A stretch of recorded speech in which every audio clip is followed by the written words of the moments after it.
Let me be clear. This passport is the undeniable proof of our official status.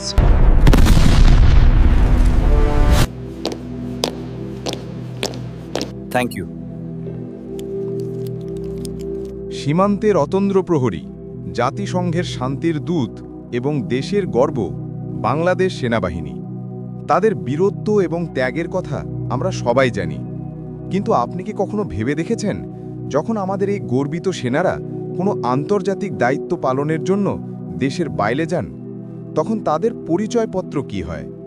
তারা কি আমাদের মতোই সাধারণ সবুজ পাসপোর্ট ব্যবহার করেন, নাকি তাদের জন্য রয়েছে বিশেষ কোনো ব্যবস্থা? দ্য রিভিল মাস্টারের আজকের পর্বে আমরা এই রহস্যই উন্মোচন করব। আমরা বিস্তারিত জানব বাংলাদেশ সেনাবাহিনীর সদস্যরা কোন পাসপোর্ট ব্যবহার করেন, কেন করেন এবং এই পাসপোর্টের গুরুত্ব আসলে কতটা। প্রথমেই আমাদের বুঝতে হবে পাসপোর্টের প্রকারভেদ সম্পর্কে। গণপ্রজাতন্ত্রী বাংলাদেশ সরকার তার নাগরিকদের জন্য মূলত 3 ধরনের পাসপোর্ট ইস্যু করে থাকে। সাধারণ পাসপোর্ট বা অর্ডিনারি পাসপোর্ট, এর কভারের রং সবুজ। এটি বাংলাদেশের সাধারণ সব নাগরিকদের জন্য জারি করা হয় যারা ব্যক্তিগত ভ্রমণ, চিকিৎসা, পড়াশোনা বা ব্যবসার জন্য বিদেশে যান। অফিসিয়াল পাসপোর্ট, এর কভারের রং নীল। এই পাসপোর্টটি শুধুমাত্র সরকারি কর্মকর্তা কর্মচারীদের জন্য জারি করা হয় যারা রাষ্ট্রীয় বা সরকারি কাজে বিদেশে ভ্রমণ করেন। কূটনৈতিক পাসপোর্ট বা ডিপ্লোম্যাটিক পাসপোর্ট, এর কভারের রং লাল। এটি শুধুমাত্র উচ্চপদস্থ কূটনৈতিক এবং রাষ্ট্রীয় গুরুত্বপূর্ণ ব্যক্তিদের জন্য জারি করা হয়। এখন প্রশ্ন হল, আমাদের সেনাবাহিনীর সদস্যরা কোনটি ব্যবহার করেন? উত্তরটি হল নীল রঙের অফিসিয়াল পাসপোর্ট। বাংলাদেশ সেনাবাহিনীর সদস্যরা যখন কোনো সরকারি বা রাষ্ট্রীয় দায়িত্বে, যেমন জাতিসংঘের শান্তিরক্ষা মিশন, বিদেশি সেনাবাহিনীর সাথে যৌথ সামরিক মহড়া, বিশেষ প্রশিক্ষণ বা সরকারি সফরে দেশের বাইরে যান, তখন তারা এই বিশেষ অফিসিয়াল পাসপোর্ট ব্যবহার করেন। কেন এই বিশেষ ব্যবস্থা? কেন একজন সেনা সদস্য সাধারণ নাগরিকের মতো সবুজ পাসপোর্ট নিয়ে বিদেশে দায়িত্ব পালন করতে পারেন না? এর পেছনে রয়েছে একাধিক গুরুত্বপূর্ণ কারণ।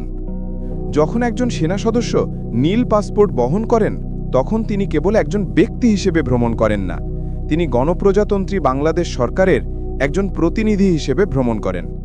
এই পাসপোর্টটি ধারকের সরকারি পরিচয় নিশ্চিত করে এবং এটি বিশ্বের বিভিন্ন দেশের ইমিগ্রেশন কর্তৃপক্ষকে জানিয়ে দেয় যে এই ব্যক্তি কোনো ব্যক্তিগত সফরে নয়, বরং একটি রাষ্ট্রীয় দায়িত্ব নিয়ে ওই দেশে প্রবেশ করছেন।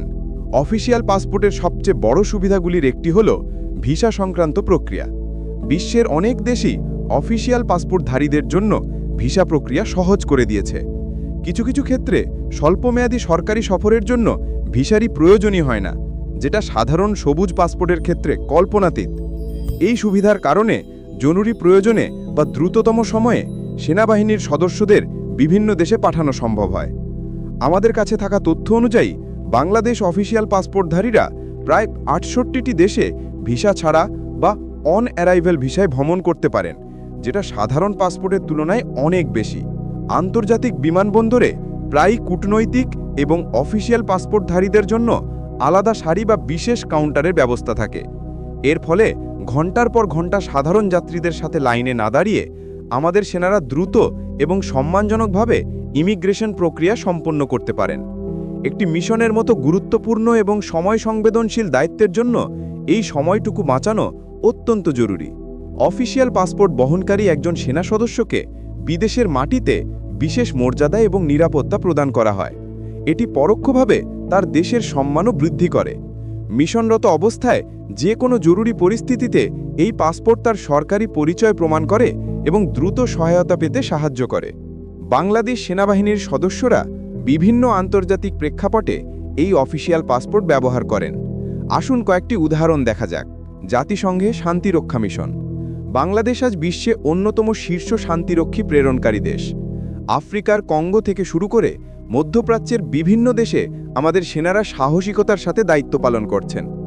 এই সব দেশে যাওয়ার জন্য এবং সেখানে মিশনের সময়কালে তাদের প্রধান ভ্রমণ দলিল হল এই অফিসিয়াল পাসপোর্ট।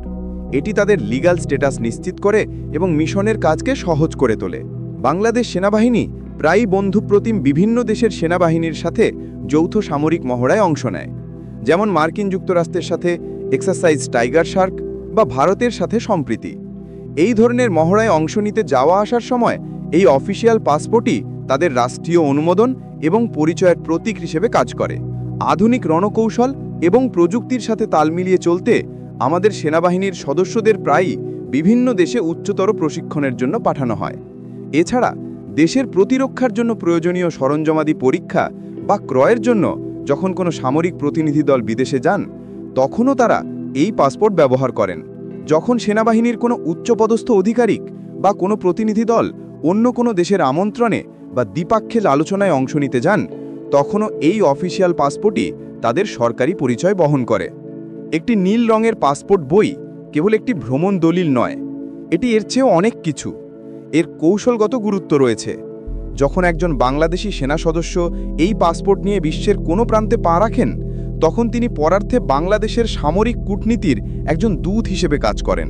তার পেশাদারিত্ব, আচরণ এবং রাষ্ট্রীয় পরিচয় এই সব কিছুই বিদেশে বাংলাদেশের ভাবমূর্তি উজ্জ্বল করে। এই পাসপোর্ট জাতীয় সক্ষমতার প্রতীক। এটি প্রমাণ করে যে বাংলাদেশ একটি সার্বভৌম রাষ্ট্র হিসেবে তার সরকারি দায়িত্ব পালনের জন্য আন্তর্জাতিকভাবে স্বীকৃত এবং কাঠামোবদ্ধ একটি ব্যবস্থা অনুসরণ করে। এবং সবচেয়ে বড় কথা, এটি আমাদের সেনা সদস্যদের জন্য একটি স্বীকৃতি। এটি তাদের জানায় যে দেশ এবং সরকার তাদের দায়িত্বকে কতটা গুরুত্বের সাথে দেখে এবং বিদেশের মাটিতে তাদের সম্মান এবং নিরাপত্তা নিশ্চিত করতে রাষ্ট্র সর্বদা তাদের পাশে আছে। সাধারণ সবুজ পাসপোর্টের জটিল ভিসা প্রক্রিয়া এবং দীর্ঘ ইমিগ্রেশন লাইনের ভোগান্তি থেকে মুক্তি দিয়ে রাষ্ট্র তাদের মূল দায়িত্ব অর্থাৎ দেশের জন্য কাজ করার সুযোগ করে দেয়। পরের বার যখন আপনি কোনো বিমানবন্দরে একজন সেনা সদস্যকে দেখবেন, তখন তার হাতের নীল রঙের পাসপোর্টটি আপনার চোখে পড়লে আপনি জানবেন এটি শুধু একটি বই নয়, এটি সম্মান, দায়িত্ব এবং রাষ্ট্রীয় মর্যাদার এক শক্তিশালী প্রতীক। এটি সেই বিশেষ পরিচয়পত্র যা আমাদের শান্তিরক্ষীদের বিশ্বজুড়ে বাংলাদেশের পতাকা সমুন্নত রাখতে সাহায্য করে। দ্য রিভিল মাস্টারের আজকের পর্ব এখানেই শেষ করছি। ভিডিওটি যদি আপনাদের ভালো লেগে থাকে এবং নতুন কিছু জানতে পারেন, তাহলে অবশ্যই লাইক, কমেন্ট এবং শেয়ার করতে ভুলবেন না। আর আমাদের চ্যানেলে নতুন হলে সাবস্ক্রাইব করে বেল আইকনটি প্রেস করে দিন, যেন আমাদের পরবর্তী ভিডিওর নোটিফিকেশন আপনার কাছে পৌঁছে যায়। সবাই ভালো থাকবেন। ধন্যবাদ।